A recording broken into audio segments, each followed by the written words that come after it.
Okay, the recording is started. So here was where we left off last time. I have updated the picture, I believe, with everyone's requests. I think Sean, you in particular did want to see the OLT in the diagram, so I have added an OLT box there. Um, I have the OMC Yep. messages going through the OLT to get to the ONUs, as well as down here, maybe some performance metrics coming from the OLT itself. And I also renamed the thing we were calling the NEM proxy into the NEM adapter because it's not necessarily a proxy. So do we want to take off discussion with this diagram?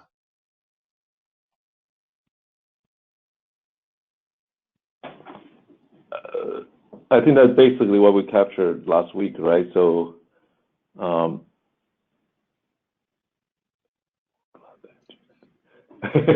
what Okay. does it mean wall clock? Yeah, I think we probably talked about Oops. the Yeah. wall just on 15 minutes interval, right? That's what Yeah. it is. Yeah. So Or every 15 minutes on the hour, synchronized to the wall clock. So 6 p.m., 6:15 p.m., 6:30 p.m., 7 p.m.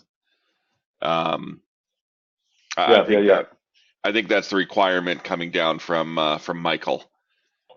yeah. Okay, so I did make a discussion. I think these were the key points we had last time from when we were discussing this. One point is that devices are diverse. So some devices have built-in binning support. So the ONUs, I believe, typically have that. You can time sync them, and you can tell them every 15 minutes start a new bin, and all of the ONUs will be synchronized and accumulating and cutting off the intervals on that 15 minutes, and then you come and you ask for the previous 15 minutes bin, and you always get the data you want. Um, Other devices may have just an accumulator.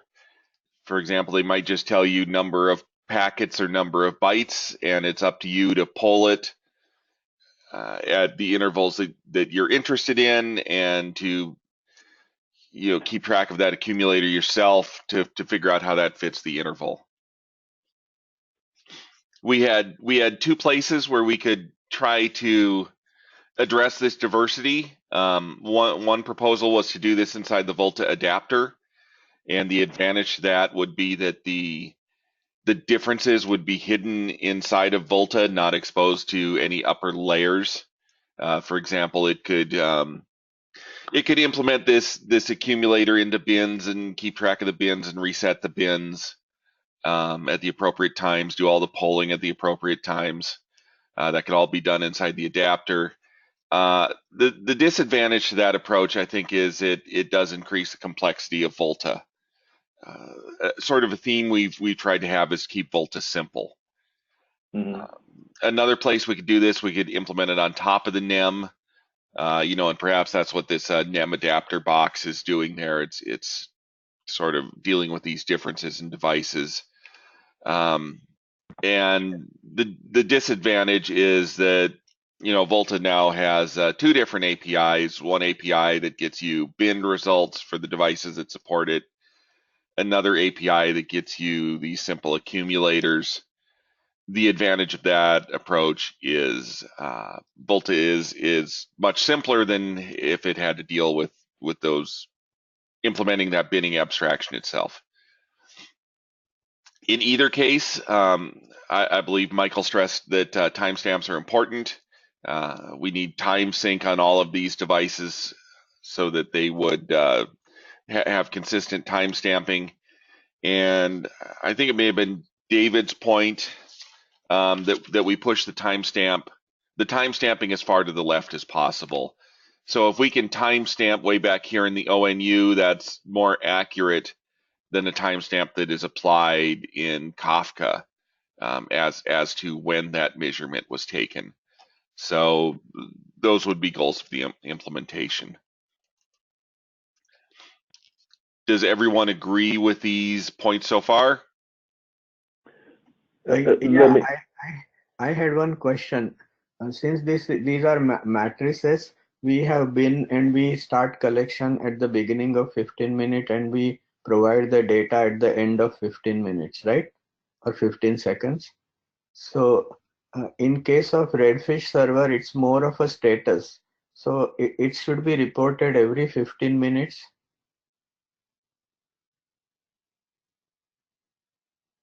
So Redfish, what we're going to get over that is inventory and status instead of performance numbers. Is that accurate? Yeah. Yeah. So I think, yeah, I don't know if we've had detailed discussion of whether that should be the same 15-minute interval. I was kind of assuming it would be. Yeah, because I thought all the data collection should happen at same interval across the devices, right? Yeah, I think having everything synced up so that the operator sees, at the end of a 15-minute interval, he has the performance metrics, he has the device status, inventory, all of that is consistently on an interval boundary, I think is our goal. Okay. It's on the wall clock, right? So the clock is synced on the NTP. Yeah. So it should be the same. One thing, I think Julie, if you're on, so the ONU get the timing from the OMCI, is that correct? Yeah, through the OLT. It has an interval counter. It's not like a timestamp over the OMCI, so it resets it to 0 and then it starts at the 15. So there may be a way, if you're looking to convert that to a timestamp, there might be something to do, but that may have to be done still at the OLT. I'm not 100% sure for VOLTHA. No, I think it's a count, like you said, right? It's Right. a counter or a bin versus a timestamp. So Right. I think right. So I was just saying that you use the OLTs to synchronize the time to the wall clock, but it may not be an explicit timestamp right. that you have over OMCI. It's of what interval is it type of stamp. So for example, if the device is enabled at 9:50 a.m., so then we should start the data collection at 10 a.m., right? And then report every 15 minutes, or it is based on when the device gets enabled? The counter should come in right away. So sometimes some of the bin will only get partial time, right? So it's not like you only start collecting on when the next. I think it's whenever the device is ready, they put the data in whatever bin, whatever stuff they have, and then on the clock, and then report it out. And Mike, that's the case, right? I mean, that is what that's what the expectation would be. I don't know the current implementation, but yes, it's not like just start your 15-minute interval and tell me when 15 minutes it's up. I mean, if you come up at 9:05, we don't want you to wait till 9:15 to start an interval. We want to get 10 minutes of counts. So at 9:05, you start counting and you get 10 minutes of counts, and then you get a partial bin at 9:15, and then at 9:15 you start the next one, and at 9:30 you get a full bin. So that would be historically how the bins have worked with products, is that, if you start at 9:05, you're going to get a 10-minute partial bin, and then it gets marked as incomplete or partial, and then the 9:15 bin becomes a full bin. So there's an important thing there, that it gets marked as partial. I don't think we want to skip over that, right? If we're looking to have something bin something and not all the data is there, even if that is being sourced at the ONU OLT, that mark has to come from there, right? No, well, I mean, and it can be as simple as I don't have 900 seconds worth of data. I've got, 850 seconds worth of data. Therefore, I mark it partial. So yeah, I mean, there should be an amount of, I've collected this data over how many seconds, or over 15, or minutes, or what. I mean, I don't know where it gets marked that way. If you're saying it gets marked at the OLT that way, I'm fine with that statement. But in case of status, where there is no performance metric collection, so if the device comes up at 9:05, then we should wait till 9:15 to report the status, right?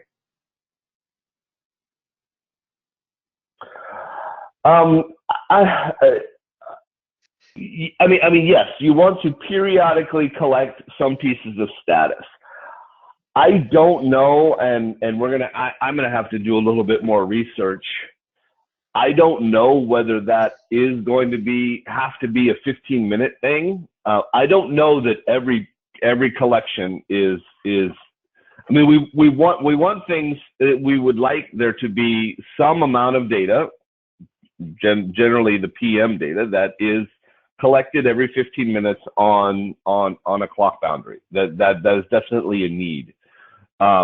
Whether every single status is something that has to be collected every 15 minutes, or whether it can just be collected once an hour or once a day, I don't know that every single collection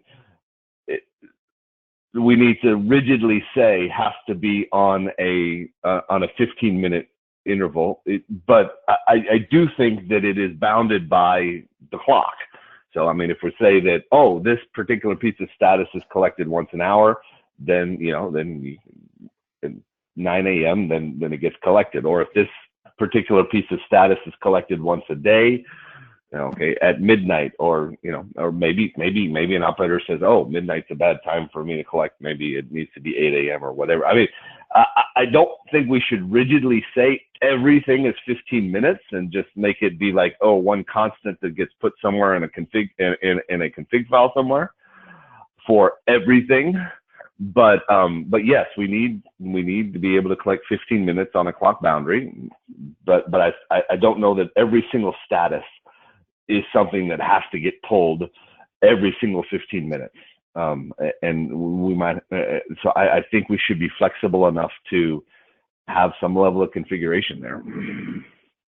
Yeah, I think maybe it's operator level configuration in config files that is very static for a particular operator. So an operator sets up his config files and he knows how they work, or at some point it might even be beneficial for that to be configurable with maybe that's the first step, and then maybe a second step is it's configurable with APIs or whatever.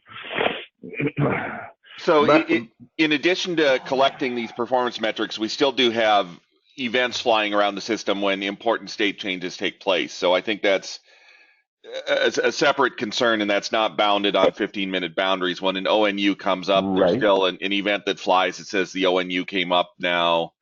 Yeah. Do the things that you need to do throughout the system. Dinesh, can I assign assignment to you? Can you, on the device level, for example, like for the Qumran chip, right, on your device, how the counter being collected, and how, I know that maybe the VOLTHA adapter has to do something about it, but can you find out more detail regarding to how those chip is doing, how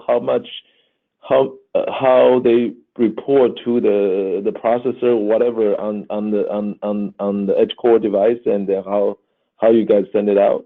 You should know those information, right? Yeah, I think I'm not working on that part of it, but you can find it, right? OpenVolt driver, they should know more about it. Have we decided that this is going to be part of the abstraction yet or not? I don't know. Right. So what are the counters for the edge core box today? Does not depend on the OpenVolt adapter. Can you find it out? Yeah. And I I still think think we need. I'm sorry. Go ahead. I think all the counters are through OpenOLT. All the Qumran or anything related to Broadcom happens through OpenOLT. But not in And 2.6, right? The BAL 2.6 doesn't manage the Qumran. Is that correct? yeah, I think it manages the Qumran. Can you double check on that? Yeah.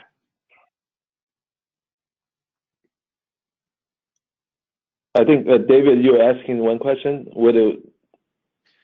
So there's still an open question, I believe, that Right. we have to decide that if batching is an abstraction that Volta is going to implement, or batching is something that some devices support, some others don't, and we're going to handle that to the left. I'm sorry, to the right, above Volta. I think that decision needs to be made. That decision's independent of what each specific piece of hardware does. But not every behavior that a piece of hardware has is part of the abstraction. So I think that decision needs to be made. Are we going to try to make this part of the Volta abstraction or not? Well, and not just Volta. For I mean, if you got things monitoring the ag switch, or you've got things monitoring different pieces of this. I mean, we are. I mean, this is a SEMA meeting, right? So it's not just Volta. So it should be done similarly with whichever device you're talking about. Correct. I think it's how we can make it. I mean, regardless of CL Volta, right? But at least on the Volta level, how can we make more generically, regardless whether the device supported or not? Well, this is the question. If we decide that Volta, I know we're doing SIBA, but just Volta here. If Volta is part of the Volta abstraction for the OLT ONU is going to be to provide data at 15-minute intervals, then it will be likely up to a combination of the adapters and maybe some of the core to enforce that on devices or emulate that for devices that don't have it. And so everything above Volta in this case would get the same abstraction. A device does 15-minute batching. The alternative would be to say, look, some devices do batching, some don't. Those that do, by all means, if you want, pass it up as batching. Those that don't, pass it up as just raw data. And there is a system within or above NEM that does data analysis and based on timestamps will batch things into 15-minute batches. And that same batching mechanism could work for the OLT ONU data coming up. It could work for EdgeCore Ag Switch coming up. It could work for any device. We just have to decide, I think, which way we're going to do this. But I think you do need some cooperation from Volta in establishing these intervals. You wouldn't want, for example, a metric to come in at 6:01 p.m. and that's the most recent metric that goes into the 6:15 p.m. batch, and it's all 14 minutes late, and you've stamped it at 6:15. So it seems like maybe you do want, even if you're going with the simple Volta implementation, keep Volta as simple as possible. You want to say, try to give me numbers around 6:15. Well, I think you're going to want to have time synchronization across devices. If devices support batching, then you're going to want to have that batch sent out on whatever wall clock time you want. And that is what it's going to be looked at via data analysis, right? So I think you'll still get that in the 6:15 batch, as long as the device sends it up at the appropriate time, assuming it will. For those devices that don't support batching, If you want batching, then there's this other component that sits in NEM or above NEM that is watching data across the board and saying, okay, this data goes 6 to 615, this data is 616 to 630, and it's taking care of that. But for my vote, if I'm going to vote, I would like it to be as close to the left as possible, in that you can get into some very detailed hardware specific knowledge. I don't think it's as general as just push data up and let some maybe less upstream application bin it. My opinion is, I don't think it's that simple. If you've got registers that just flow and never bin, and you've got to read it at a specific time and accumulate it and then work it, I think that's something for me that should happen in the device driver towards the left, and that I think we should try to set an API from components up into the system that they're providing bins. That's my vote. Obviously others can have other votes, but that's my vote, that it's more to the left.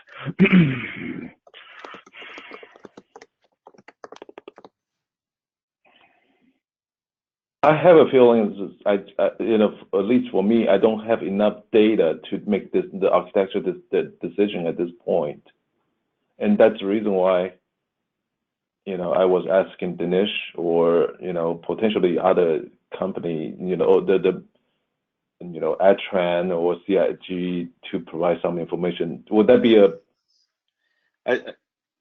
that sounds reasonable. I mean, I agree, more information is always better. I mean, some of the information I'm more curious about is how many devices that we actually deal with support hardware binning, how many don't, versus the ones that we want binning, i.e. if there's an ag, for things that we're using as ag switch, they support binning, or do they not, right? Is this binning such a common feature in hardware that it's going to be the odd liar piece of hardware that doesn't support it? Or is it going to be there are a few pieces of hardware that support it, but most of them don't? I think that weighs on my decision heavily. Mm-hmm. I think based on trends I see in industry, I'm more to the push it to the right is my gut feel. But again, one person's opinion. So the binning. Go ahead. When you say binning, is the device only report whatever every 15 minutes, or the device is? I'm saying the device reports what the device reports. Right. And there needs to be a component that deals with that device and normalizes data over multiple devices, each of which may be reporting data differently.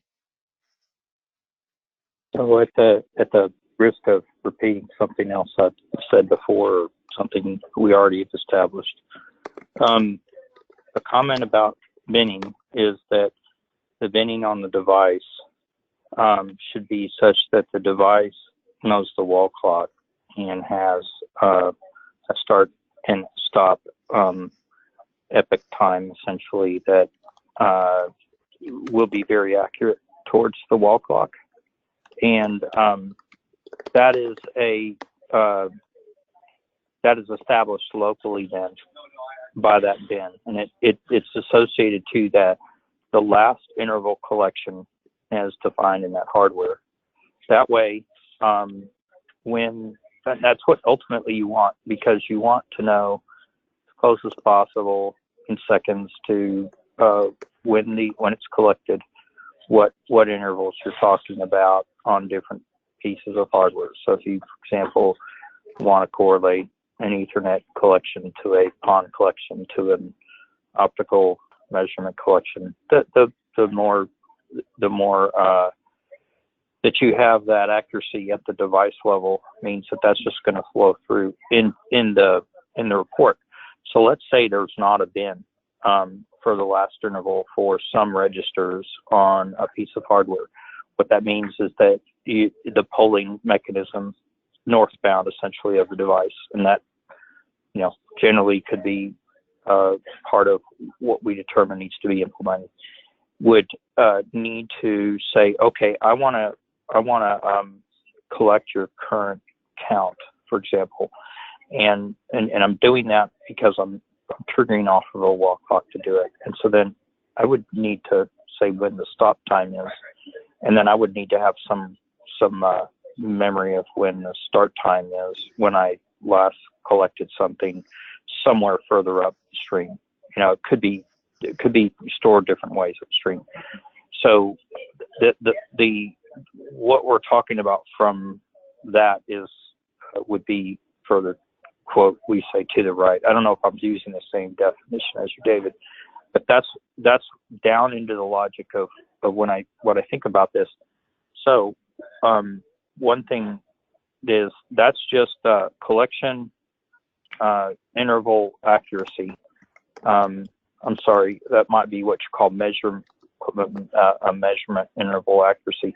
What we do when we go send things to a northbound system is it might actually, if we have a lot of hardware to monitor on the left, it may take us a few minutes to collect that last interval, a few seconds to a few minutes, depending upon the scale, for example, the number of ONUs and points on those ONUs.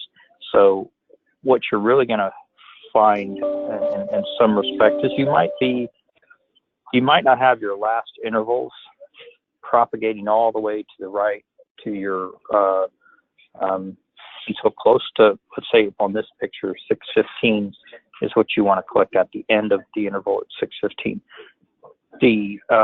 You may be close towards somewhere between 6:15 and 6:30 by the time all of the intervals from interval data from 6:15 is available for analysis. Maybe all the way up close to 6:30, wherever it goes to the northbound consumer. So that's that's what I think is important to understand is we're trying to determine how, if we don't have hardware available, how do we define that we're collecting close to the 15-minute start and stop interval that we normally would have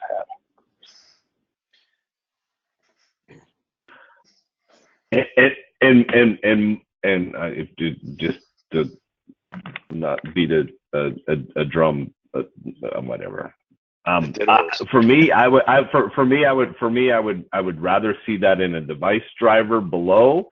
Not necessarily. I don't think we should be implementing that necessarily in VOLTHA core or any core components, because I think it's very hardware specific, and I think it should be the responsibility of a device driver to do that binning and collecting and knowing how often it needs to poll before a register is going to overrun, or how often things need to be done in order to create a 15-minute interval. I mean, if a specific piece of hardware has a register that can overflow in less than 15 minutes, that device driver, I think, needs to be going down there and pulling the data and accumulating it to, whenever the 15-minute interval is done. I don't think that should be some knowledge that is up at a higher level that says, oh, I've got to go pull this particular piece of hardware quick enough in order to make sure those registers don't overflow. I think for me that should be down at a lower device level. That's me. Again, I still see, as an important thing, the hardware we're dealing with, 95 out of 100 ONUs already do this in the hardware, bin into the hardware. And if they do, it seems like a very logical candidate for abstraction. Mm-hmm. If 10 out of 100 do the binning in the hardware, then, at least from my opinion, it becomes a question of, well, maybe that's not the abstraction we want, because we end up emulating that more than we end up leveraging what hardware can actually do. Unless, of course, there's a case where you say, there are always exceptions where you say, well, of the people using this system, carriers, 95% of the carriers want this. Well, then maybe it's a candidate for abstraction. If 2 carriers or 2% of the carriers want this, then maybe it's not. So I think there's things like that that sit in my mind that would drive some of my opinions on this. And then, in terms of being able to collect the data and push it up to an upward system, and this is a system above the binning system, if you will. That's when I say, look, if we have synchronized time at devices, then regardless of if a piece of hardware supports binning or not, because even if the device driver in VOLTHA, below VOLTHA, made the ONUs and OLT support binning, likely we have other devices that don't support binning in the system. So we're still going to be combining some data that's binned by hardware with some data that's not binned by hardware. So we've already got this system up here kind of doing that correlation. If that's the case, no, that's what I'm trying to say. I'm trying to say that each device driver should be given that requirement. We shouldn't be trying to create a higher level system that's doing that. I'm trying to say that if your device is providing 15-minute intervals and your device driver and your hardware is not doing it, then your device driver needs to do. Just like we have VOLTHA device drivers and VOLTHA core, and then we go up to if we have an ag switch that is got overflowing registers because it's not binning, then that device driver that's presenting an interface above to SIBA, the interface should be, I'm creating 15-minute intervals, and not that we should be implementing this all in SIBA or NEM, because I don't think we should just be pushing it all above SIBA and NEM, because then it's just then we're just pushing the. I guess I'm not a carrier, but I'm unconvinced that in a given deployment, anybody's going to be able to force device drivers to all, for my entire systems to support this. I think there will be certain systems that do it and certain systems that don't. And yes, I agree with what you said earlier. Somewhere there's knowledge that says, look, this guy's register is overrun every 5 minutes, and so I have to change collection. I have to configure collection at a finer grain interval. That knowledge has to be there. But once the knowledge is there to say how often it's collected, I'm still, again, personal opinion, leaning towards, great, get that data in upstream, put it somewhere where somewhere is a database. And then when you're trying to create that batch to go to the upstream billing system or whatever, there's ways to manipulate and do analysis on that data, correlate that data, and create a bin, regardless of how the data got there, and pass that up. And it becomes that database becomes where things are normalized. I guess in my mind at least, I'm assuming there's already that system there at most deployments that has to correlate the data, because even today, maybe they do, and I just don't know. I'm not aware that every system in a deployment is at 15-minute bins and supporting that device driver today. I find it hard to believe that's happening today, but maybe it is. That's AT&T's expectation of what the data looks like today and that's what our systems collect. Our systems, as Tom was just describing, go through that whole 15-minute interval trying to pull all that 15-minute data. Now, as we were just saying a few minutes ago, there might be some status things that get pulled once a day or once every hour or something like that is not a 15-minute bin. But for those things that get pulled every 15 minutes, that's what our upstream systems are expecting the data to look like. And we do not have any systems that are massaging the data into bins. So that system of massaging the data into bins would have to go get created. So we're trying to ask for, what do our upstream systems need? That's what our upstream systems need. If we have to push it to the right and create a system on top of SIBA in order to do the massage to create the data the way our upstream systems expect it to look like, then that's just another system we got to go put developers on to create. Okay, so today you're saying within AT&T's infrastructure, for every device that you care about for 15-minute bin intervals, that device supports an API to get data at 15, that to either publish or be able to query at bin data at 15-minute wall clock intervals? For access, absolutely yes. Okay.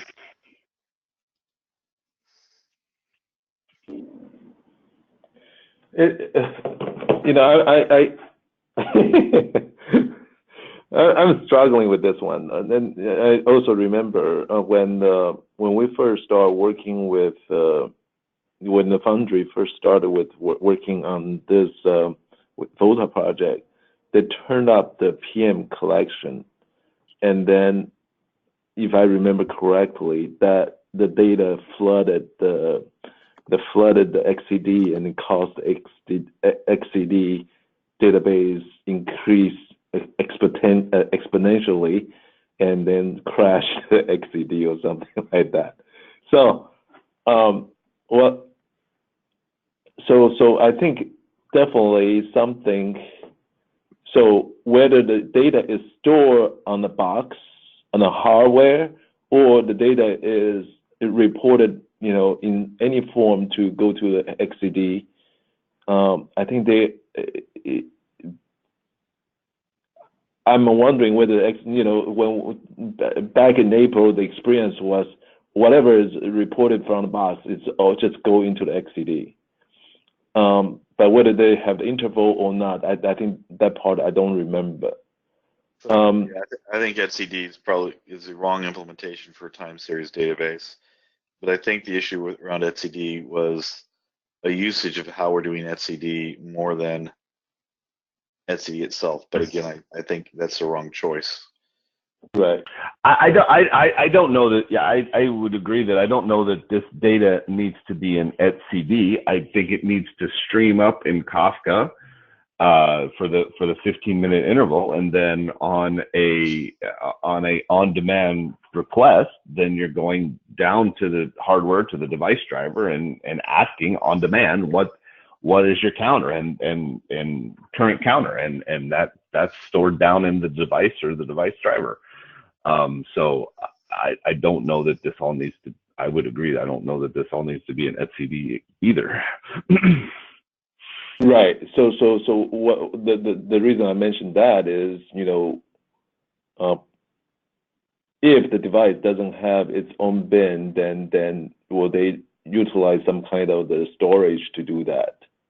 And this is going to have to be some device driver memory that is creating the bins, right? I mean, I would hope so. At the same time, when back in April, back in last year, April last year, it flooded XCD for some reason. So probably because the implementation didn't use the device driver on board, or whether that can be done or not. I hope. Yeah, that was just. I hope the device driver is not using etcd to store stuff. I don't know.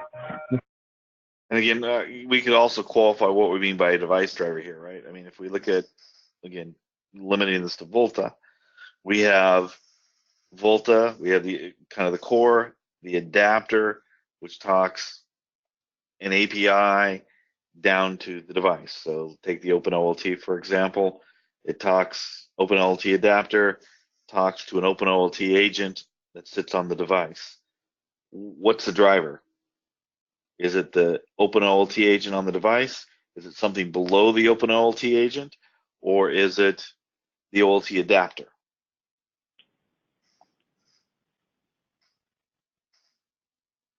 I think you would say that in this proposal, I think you would say the adapter needs to export the API that supports binning, and then where that implementation happens would depend. On the ONUs, it's an OMCI feature, this binning, so it's the implementation is way over there in the ONU.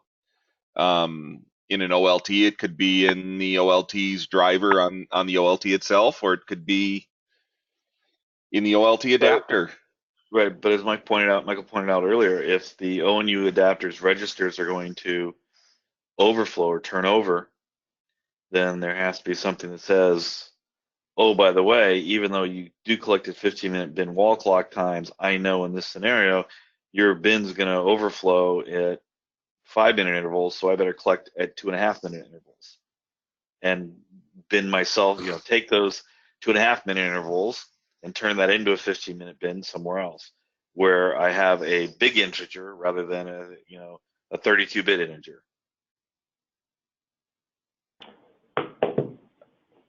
I just have a feeling we definitely need device vendor to provide input on this one.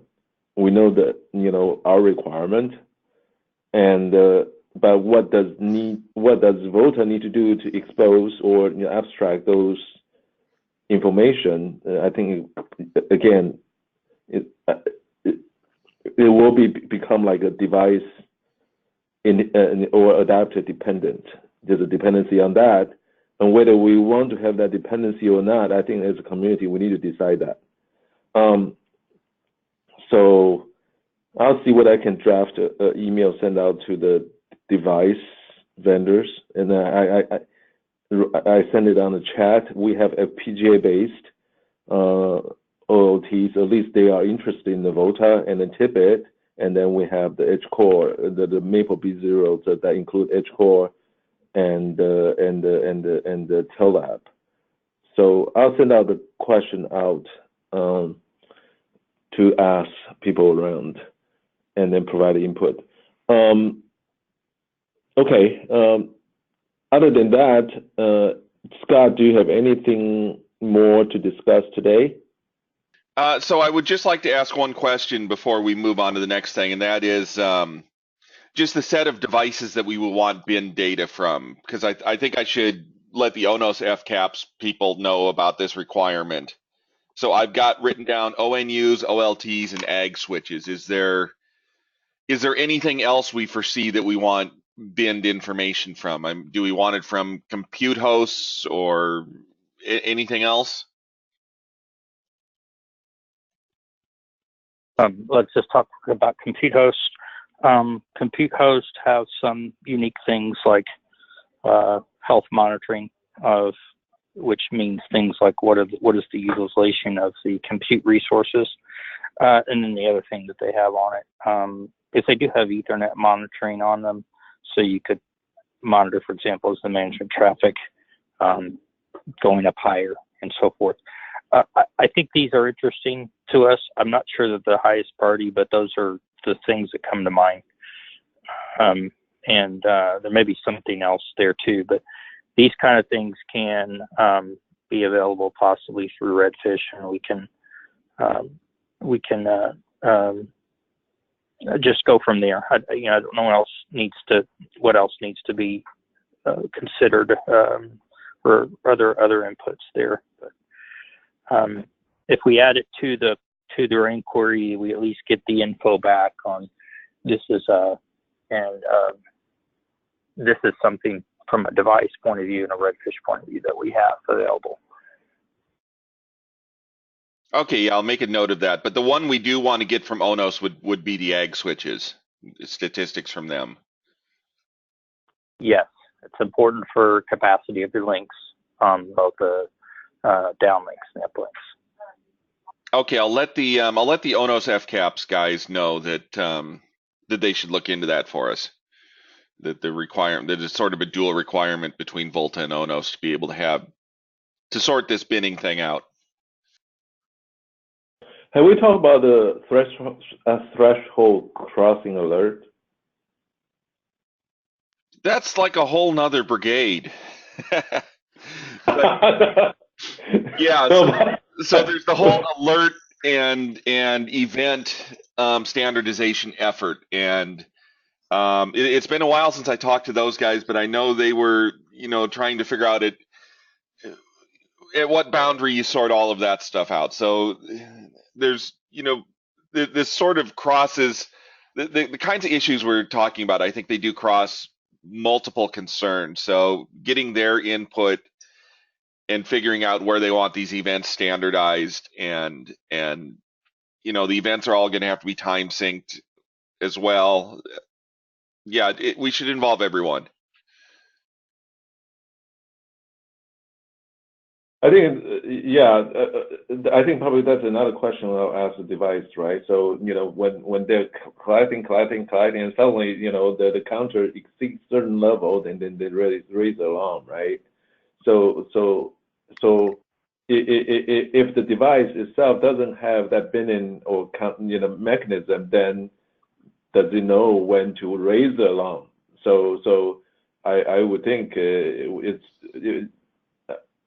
least on, let's say, optical, for example, the error, the counting on the error, right? So if we extract so much, go out to the right, then I don't know whether the device itself will maintain a certain information. They will be aware something is happening and then raise the alarm. Would that be another concern if we put?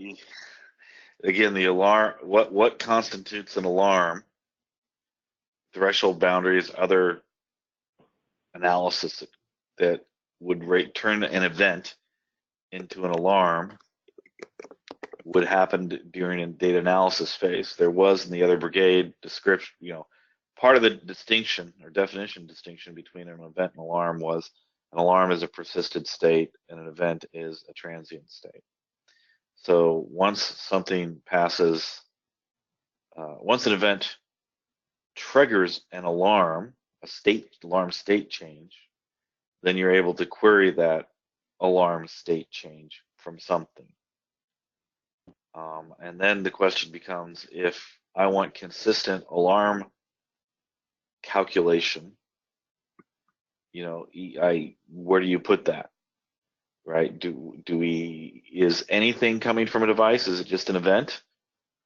Or is anything, do devices also pass up alarms? Those are some of the topics of discussion in the other Brigade. Okay.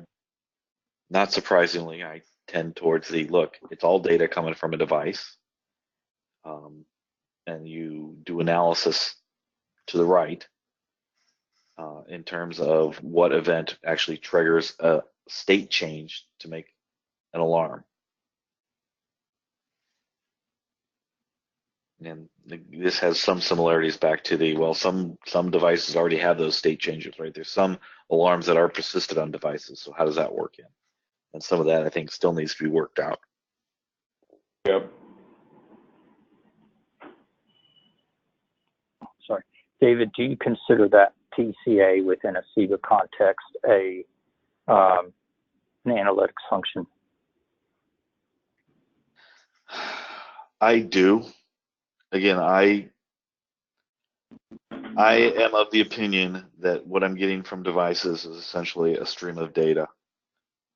And I'm going to be able to do better analysis on that data using a system that is designed purely for analysis than what I'm going to get from any given device. I can therefore, if I'm doing it in a system to the right, if you will, then I can change how I do my analysis. I can change the algorithms, all that without impacting my data sources. Where if I do the analysis on the device itself and I want a different type of calculation that the device doesn't support, I end up pushing back on my hardware vendor or whatever to try to get that in, and it's just a longer time cycle. Much like SDN enables faster evolution of the network, I believe, we'll call it software-defined analytics, SDA, can have a faster evolution off box. Yeah. Yeah, I agree. And I just wanted to say that it's actually an optional function at a traditional node level. You can do TCAs as far as up at your OSS level and an operator, just from experience. So because they wish to, define some TCAs in a common way there. So one thing that allows from a CEBA perspective is if we want to have operations do TCAs within the CEBA core, we can, but it would be an optional function. I see it as being up in that same kind of area as Prometheus and Grafana are good functions of SIBA, but optional. I agree. Okay, thanks. Hey, Tom, I think on the SIBA 2.0, maybe this is one of the topics we need to talk about, the RD. Yes, exactly. I'm building a so what Sean's referring to is we actually have we're broadly calling it analytics in the SIBA RD 2.0, and we're looking for cases that are of value, and we don't have there's the place where we actually go analyze data is and then present it would be between Prometheus and Grafana. So that's where the thinking is, and this isn't unique. Others have proposed this from the point of view of early on. I mean, really before even SIBA started, Larry Peterson discussed this model.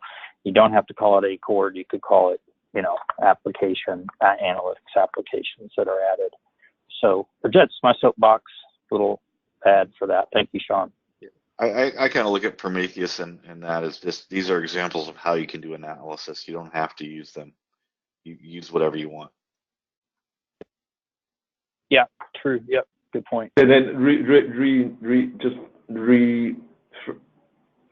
what David was saying. I do agree. If we have something toward the right, then we don't have to depend on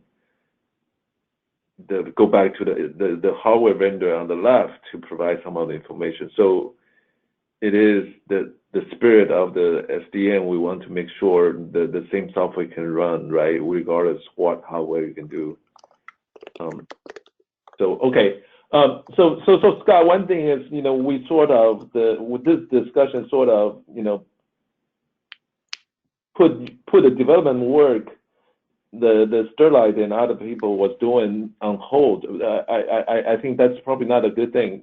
So the brigade you created is actually wanting to have more progress on code development, right?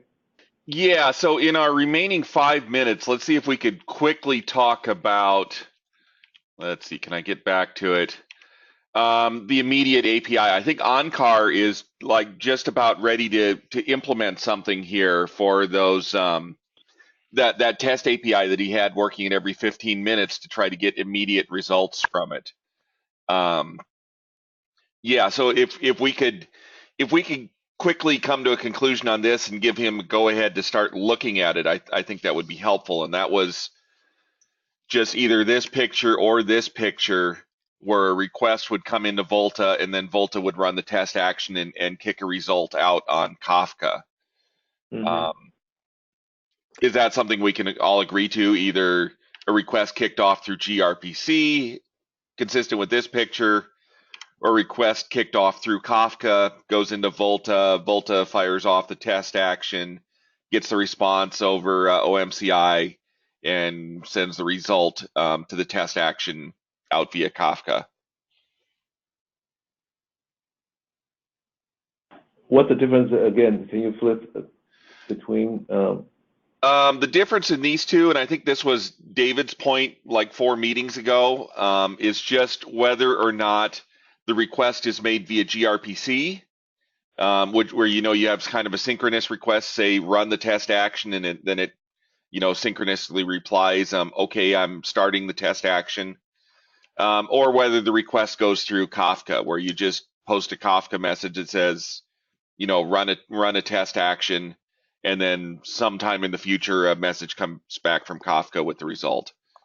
In either case, I think there would be a proxy somewhere to the right that matches these requests and replies together for someone who wanted synchronous behavior out of this.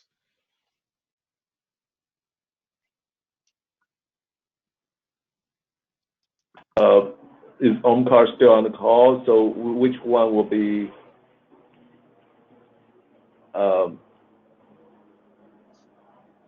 Which one will be?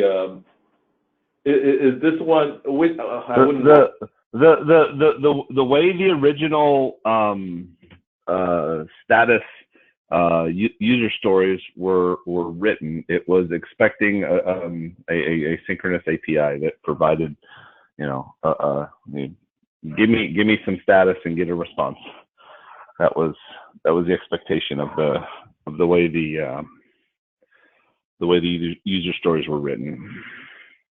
So that would be I think what we proposed is the purple box would do that synchronization. But maybe and that's fine.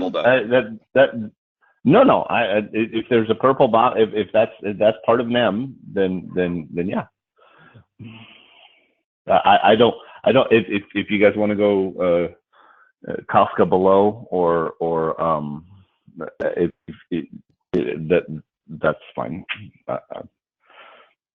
Yeah, I think kind of the goal was to avoid a blocking API in VOLTHA that had to, wait for these self-tests to run and responses to come back, push the blocking API somewhere else. So, what I can do, I don't know if you're still with us, Onkar, on the call, but I can give Onkar authorization to look into this, pick an approach, and maybe be ready to outline a concrete approach to one of these. So I kind of sprung this at the last minute here on Onkar, so I'm not expecting you to have a design ready right now, Onkar. This just want to kind of run the ideas through the group here and see if people are ready to say, yeah, let's start looking at this. Oh, he's still on. No, his speaker came up. Yeah, I think.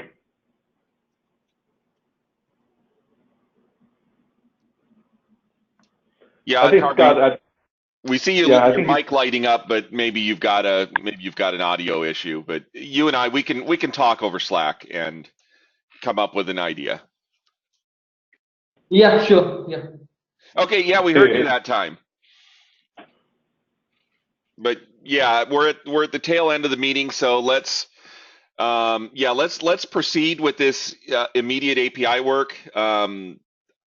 I'll coordinate with Onkar, let Onkar come up with a design for it, and then maybe next week or whenever it's ready, present that design. And yes, maybe we'll maybe in the future meeting we go through these first before all the series of discussion. Let's start next Monday. We'll reserve at least like 20 minutes for a status report because it's been a while since we've had a chance to really talk about Brigade business. We've been deep diving this presentation here so much. Okay. So go ahead, Sean. No, that's okay. Is that Tom? I was just going to say, I don't think we're ready to present this on a VOLTHA call yet. Let's continue discussions on the binning stuff next week after status reports. Okay. On Monday, and then maybe we'll be, after we've collected some vendor data and stuff, maybe we'll be ready to reach a conclusion on where to the left or the right the binning gets implemented. Okay. If that sounds good to everyone, we'll conclude. Thanks. Thank you, guys. Thank you. Thank you.